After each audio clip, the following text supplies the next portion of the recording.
Peygamber aleyhissalatü vesselam müminleri tarif ederken bir vücudun azasına benzetir. Yani bir vücudun azasında bir sıkıntı var ise bütün vücut bunu hisseder.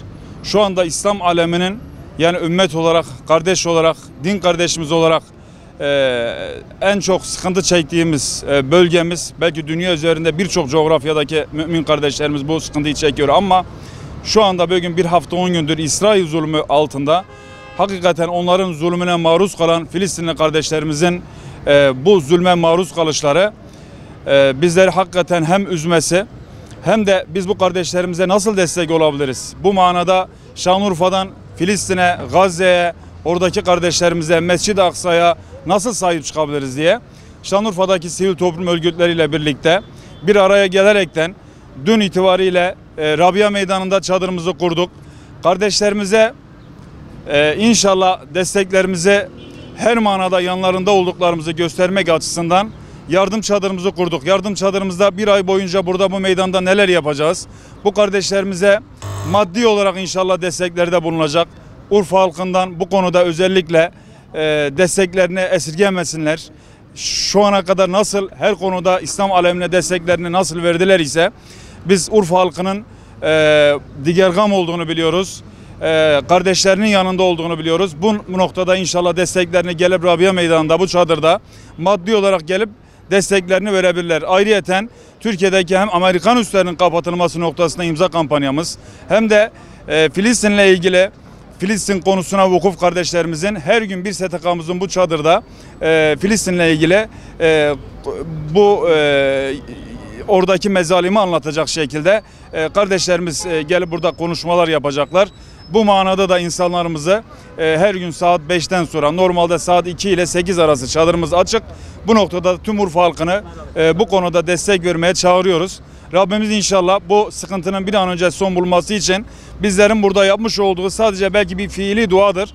Ama Rabbimizin katında inşallah o zalimlerin hem kahhar olması için hem de inşallah günümüz ebabillerinin üzerlerine o zalimliklerine karşı yağması için belki maddi olarak elimizden cüzi bir şey gelecek ama biz manevi olarak Rabbimizden umuyoruz ki bu desteği inşallah Rabbimiz ümmete verecek ve bu sıkıntıdan ümmet olarak inşallah İsrail zulmünden kurtulmuş olacağız ümmetçe inşallah diyor. Şu anda Urfa'nın 150 STK'sı aslında genel manada tüm STK'ları destek vermekte. Şanlıurfa'mızda 150 sivil toplum kuruluşumuzla beraber dün Kudüs çadırımızı açtık.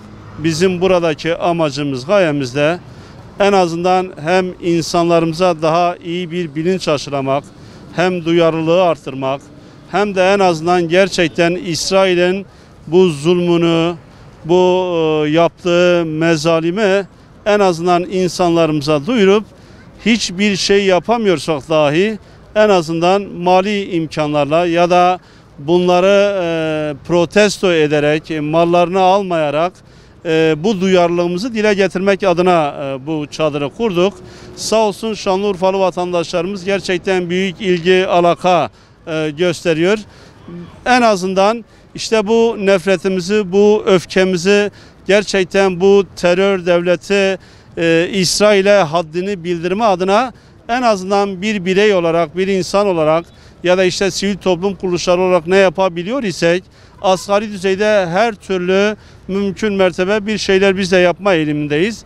İşte dün gece biliyorsunuz bir anlaşma imzalandı ama ikiyüzlü riyakar alçaklar bugün cuma namazında dahi işte plastik mermisidir, ses bombasıdır. Namaz kılanların üzerine yine terör estirmişlerdir. Yani bunlar bu kötü mezalimini ya da davranışlarını hiçbir gün unutmayacaklardır. Biz de Müslümanlar olarak, bu işin farkında olan insanlar olarak ya da bir insan olarak vicdanı olan insanların bu duyarlılığını artırma adına en azından bunları lanetlemek, bu terör devletine karşı ses çıkarmak, en azından işte bir birey olarak ne yapılması gerekiyor ise bu konuda tepkimizi dile getirmek için bu çadırı da kurduk. En azından yaklaşık 150 sivil toplum kuruluşu olarak bu şekilde bunu organize etmeye çalışıyoruz. Hem duyarlılığı artırmak hem sağ olsun arkadaşlar ziyarette bulunuyor.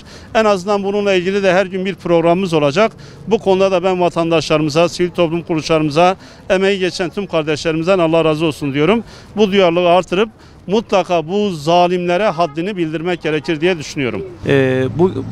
Bu çadır bugün Şanlıurfa Sivil Toplum Kuruluşlarının kurmuş olduğu bir çadır. Bugün biz nöbetteyiz. Yani Gün Yüzü Derneği olarak nöbetteyiz. Burada benim görevim kaligrafi sanatıyla yardımda bulunan, bağış yapan insanlara isimlerini kaligrafi sanatıyla yazıp hediye etmek. Ücretsiz. Filistin için destek verirlerse, bağış makbuz karşılığı yardım yaparlarsa veya açıktan kumbaraya bağış atarlarsa meblağı önemli değil, ücretsiz olarak yazıp hediye ediyoruz. Bugün buraya Filistin'e destek için geldik. Filistin çadırı için geldik. Tabi biz de bu platformun üyesiyiz. Kudüs'e destek platformunun üyesiyiz. Burada kendimiz ve üyelerimiz bu platforma destek için bugün burada şahsım ve üyelerimle beraber bulunmaktayım. Şu anda Kudüs'e işte destek faaliyetleri var.